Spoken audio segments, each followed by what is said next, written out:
Hello जी, नमस्ते। मैं हूं सलोनी और स्वागत है आपका सलोनी के चैनल पे। और अक्सर ये सवाल पूछा जाता है कि औरतों का घर पर बैठना ठीक है या फिर बाहर निकलना उनके लिए सेफ़ है। औरतों का पढ़ा लिखा होना, कितना पढ़ा लिखा होना काफ़ी है, कितना नहीं। ये सवाल अक्सर हम औरतों के मन में चलते रहते हैं। आचार्य प्रशांत जी ने हमारे जितने भी सवाल हैं उनका उत्तर बहुत ही स्पष्ट दिया है और हम सब औरतों को बहुत ही अच्छा मार्गदर्शक बन करके हमारे जीवन में प्रकाश लाने का काम किया है। तो ये शुरू करते हैं आचार्य जी की बहुत ही अच्छी वीडियो, और आप भी पूरा सुनिए। और अगर आपको ये वीडियो अच्छी लगे तो प्लीज़ एक लाइक ज़रूर कर दीजिए और मेरे चैनल को सब्सक्राइब ज़रूर कीजिए। तो ये सुनते हैं कि जब एक लड़की ने आचार्य प्रशांत जी से ये प्रश्न किया कि अगर हम घर पर बैठते हैं तो इसमें क्या बुरा है, तो इस पर आचार्य जी ने कितनी अच्छी बात कही है। आइए सुनते हैं।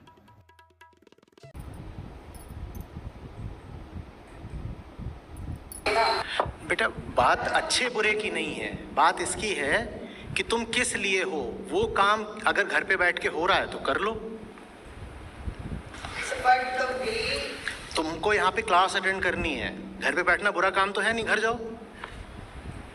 यहाँ क्यों बैठे हो? सही बात। अच्छे बुरे की बात नहीं है ना, बात इसकी है कि तुम किस लिए हो। तुम अभी किस लिए हो? तुम डॉक्टर बनने के लिए हो, तो घर पे क्यों बैठोगे? ठीक वैसे जैसे इस संस्थान में होने का तुम्हारा एक उद्देश्य है, उसी तरह से इस पृथ्वी पर होने का तुम्हारा एक उद्देश्य है।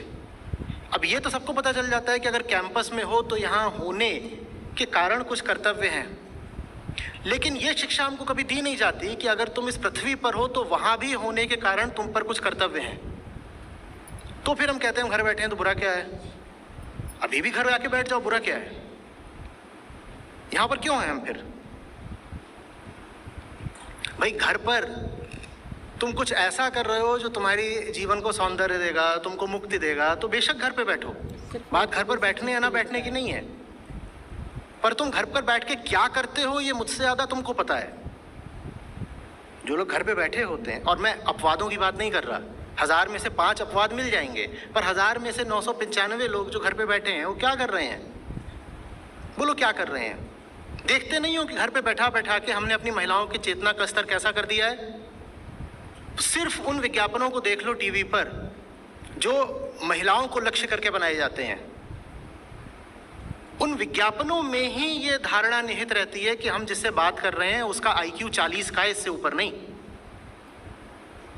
हमने बिल्कुल अविवेकी और जड़ बना दिया महिलाओं को घर पर बैठा करके। हमने कह दिया यहीं रहो, पराठे बनाओ। और पराठे भी अब नहीं बनाती बहुत सारी तो, क्योंकि जैसे जैसे अर्थव्यवस्था विकसित हो रही है वैसे वैसे पराठे बनाने के लिए भी कोई और लगी होती है। तो घर पे बैठ के तुम कर क्या रहे हो?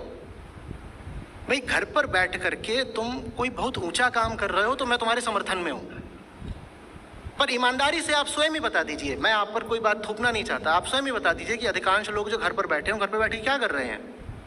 आप घर पर बैठ के एंट्रेंस एग्जाम की तैयारी कर रहे हो, मैं आपके साथ हूं, पर आप घर बैठकर दिन भर क्या कर रहे हो मुझे बताओ? किसी को तो रोटी करनी, किसी को झाड़ू भी लगाना पड़ेगा। हाँ, किसी को झाड़ू भी लगाना पड़ेगा। आप डॉक्टर क्यों बन रहे हो? किसी को तो वार्ड बॉय भी बनना पड़ेगा। तो आप वही बनते ना, आप यहाँ क्यों हो फिर? भाई देखिए, आपका लक्ष्य है जीवन में ऊंचे से ऊंचा काम करना, जो नीचे है उसकी भी गति ऊपर को होनी चाहिए। ये कौन सा तर्क है कि मैं घर पे इसलिए मुझे कपड़े धोने हैं, उसके लिए वॉशिंग मशीन है ना, उसको भी छोड़ दो, फिर हाथ से धो। सारी टेक्नोलॉजी इसीलिए होती है ताकि आपको खाली समय मिल सके वो करने के लिए जो करना ज्यादा जरूरी है, जो उच्चतर कोटि का काम है, आप वो कर सको। आप इसलिए पैदा हुए और टेक्नोलॉजी भी इसीलिए होती है। तो ये क्या तर्क है कि मुझे घर पे बैठकर रोटी बनानी है? भाई, मैं भी इस वक्त पर अगर रोटियां बना रहा होता तो आपसे बात कौन करता? अभी मेरे सामने लाकर सैंडविच और समोसे रख दिए, वो किसी और ने बनाए हैं इसलिए मैं आपसे बात कर पा रहा हूँ।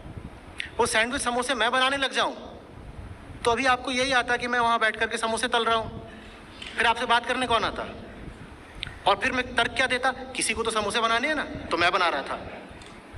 भाई बिल्कुल सही बात है कि किसी को तो काम करना है, लेकिन आप कम से कम ये कोशिश करिए कि आप ऊंचे से ऊंचा काम कर सकें। ये कोई तर्क है कि मेरा जिंदगी में एक ही काम है और एक ही उद्देश्य है, झाड़ू मारना? मैं तो चीज़ें साफ रखता हूँ घर की, ये मेरा उद्देश्य है। क्या करना है? वो टेबल पे एक थोड़ा सा धूल पड़ी हुई उसको साफ कर रहे हैं, बाथरूम साफ कर रहे हैं। ये आपको अगर वाकई लगता हो कि बहुत उच्च कोटि के काम है तो फिर मुझे कुछ नहीं कहना है, आप यही करते रहिए, मेरी फिर बात वहाँ समाप्त होती है। बच्चों की परवरिश, इसके बारे में आपने कहा। एक बात बताइए, आप अपने बच्चों की परवरिश के लिए उनको किसी स्कूल में डालते हैं तो क्या देख समझ के डालते हैं? आप उन्हें एक प्ले स्कूल में भी डालते हो, मान लो बहुत छोटा है, अभी 3 साल का भी नहीं है, तो आप किन बातों का ख्याल रखते हैं? ऐसे तो नहीं उन्हें कहीं डाल देते ना, किन्हीं बातों का ख्याल रखते हैं ना। ये ख्याल रखते हैं कि जो व्यक्ति इनको पढ़ाएगा या पढ़ाएगी उसका अपना स्तर क्या है, यही देखते हैं ना। आप यहाँ पर आए हैं, एक तरह से आप भी अपनी परवरिश कराने आए हैं, और एम्स में आप इसलिए आए हैं, बहुत सारे और मेडिकल कॉलेज है, आप वहाँ भी जा सकते थे, आप वहाँ क्यों नहीं गए? आप यहाँ इसलिए आए हैं क्योंकि यहाँ जो आपको पढ़ाएगा उसका अपना एक ऊंचा स्तर है, इसलिए आपने ये जगह चुनी है। ठीक? अगर माँ को बच्चे की परवरिश करनी है तो सबसे पहले माँ को क्या ख्याल रखना होगा कि माँ का अपना स्तर ऊंचा हो। और माँ को दुनिया जहान का कुछ पता नहीं, माँ वही कर रही है, जैसा अभी कहा कि किसी न किसी को तो रोटी ही बनानी है, तो माँ क्या परवरिश करेगी बच्चे की? और सब माँओं को लगता है हम बहुत अच्छी परवरिश कर रहे हैं और बच्चे वैसे निकलते हैं जैसे निकल रहे हैं। ये बड़ी अजीब बात है। हर माँ बाप को ये लगता है कि हम तो ज़बरदस्त परवरिश कर रहे हैं, और हर माँ बाप का यही कहना है कि बड़ी बर्बाद है ये पीढ़ी। अगर आप इतनी अच्छी परवरिश कर रहे हो तो पीढ़ी बर्बाद कैसे हो गई? आपको दिख नहीं रहा कि आपने ही बर्बाद करी है पीढ़ी?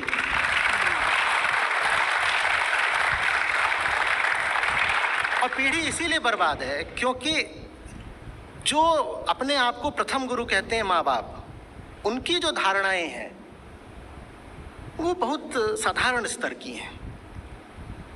बच्चे पर माँ का बड़ा प्रभाव पड़ता है। यदि माँ का व्यक्तित्व ही कुंठित है, अगर माँ में ही बहुत रोशनी नहीं है, तो बच्चे की अच्छी परवरिश कैसे हो पाएगी? बच्चे की अच्छी परवरिश करने के लिए उसे 24 घंटे माँ का साथ नहीं चाहिए।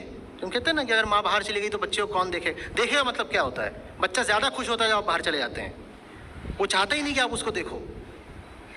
उसकी तकलीफ ही यही है कि आप उसे बहुत ज़्यादा देख रहे हो। और जब आप देख रहे हो तो आप क्या कर रहे हो उसके साथ? आप जब बच्चे के साथ हो, आपके जितने पूर्वाग्रह हैं आप बच्चे पे लादे दे रहे हो, आपके जितने उल्टे पुल्टे और उलझे हुए ख्यालात हैं आप बच्चे पे डाले दे रहे हो। ये बच्चे की भलाई हो रही है माँ के द्वारा या बाप के द्वारा?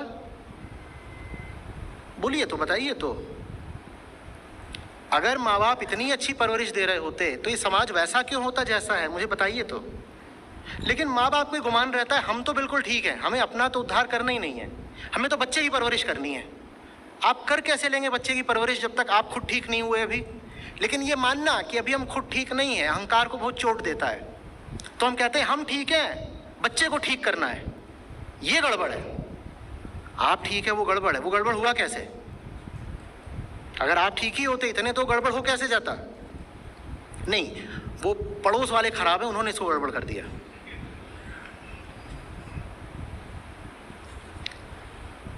एक सुलझी हुई माँ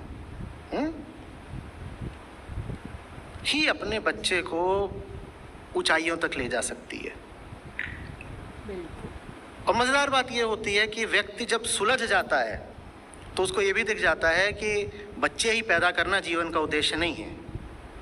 और बड़े दुर्भाग्य की बात यह है कि जो लोग जितने उलझे होते हैं उनको उतना ज़्यादा लगता है कि वो पैदा ही हुए हैं खानदान बढ़ाने के लिए, तो वहाँ मामला फंस जाता है।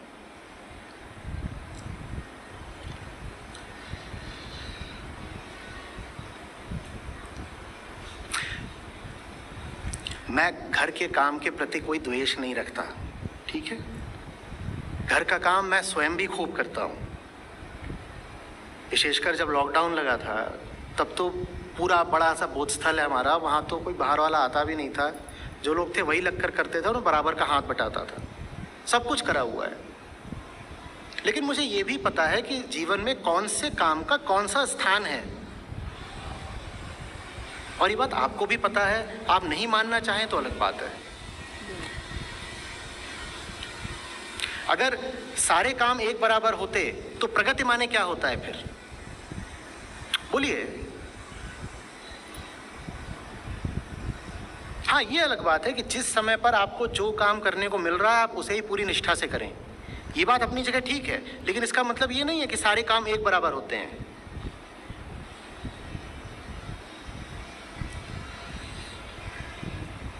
आप क्रिकेट के मैदान पे 12वें खिलाड़ी हो तो अभी आप यही कर सकते हो कि ड्रिंक्स लेकर के जाओ पूरी निष्ठा से, या कि जो बैट्समैन खेल रहा है उसने कहा कि बल्ला मेरा ठीक नहीं है तो आप एक बल्ला लेकर चले जाओ। या कोई स्थिति ऐसी आ सकती है जिसमें कि कोई आउट हो गया है, खिलाड़ी 0 पर आउट हो गया है, पर वो रनर बन जाए। रनर जानते हैं ना कि बल्लेबाज चोटिल हो गया, पहले रनर ज्यादा बनते थे, अब तो शायद रनर बनाने पे भी पाबंदी लग गई है। लेकिन क्या आपने क्रिकेट रनर बनने के लिए सीखा था? ये तो बस एक संयोग की बात है कि इस क्षण में मुझे ड्रिंक्स ले जाने हैं तो मैं ड्रिंक्स ही अच्छे से ले जाऊंगा, इस क्षण में अगर मुझे रनर बनना है तो मैं रनर ही अच्छे से बन जाऊंगा। लेकिन आपको यह भी ख्याल रखना है कि आपका काम है बल्लेबाजी करना, आप रनर बनने के लिए नहीं हो। और अगर आप रनर बने हुए हो तो मन में थोड़ी सी टीस भी होनी चाहिए कि यहाँ पे अटक नहीं जाना, इससे आगे बढ़ना है। मुझे बीच में आगे बल्लेबाजी करनी है, मैं कब तक दौड़ दौड़ के लोगों को चाय पिलाता रहूंगा?